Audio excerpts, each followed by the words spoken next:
बोलने वाली गुफा की कहानी। एक जंगल में खरण खर नामक शेर रहता था।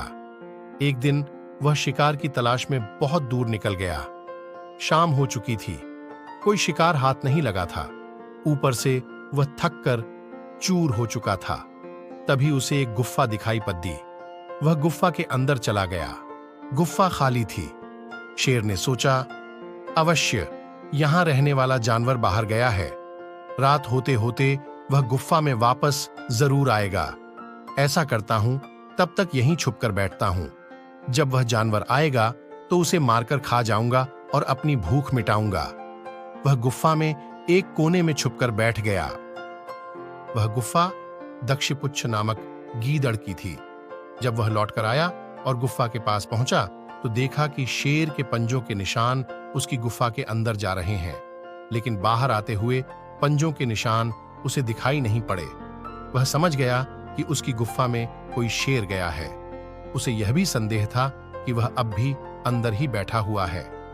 यह पता लगाने की शेर गुफा में बैठा है या नहीं, उसे एक युक्ति निकाली। गुफा के द्वार पर खड़ी दीधा होकर वह तेज आवाज में बोला, मित्र, मैं वापस आ गया हूं। तुमने कहा था कि मेरे वापस आने पर तुम मेरा स्वागत करोगे, लेकिन तुम तो चुप हो। क्या बात है? तुम कुछ बोल क्यों नहीं रहे हो?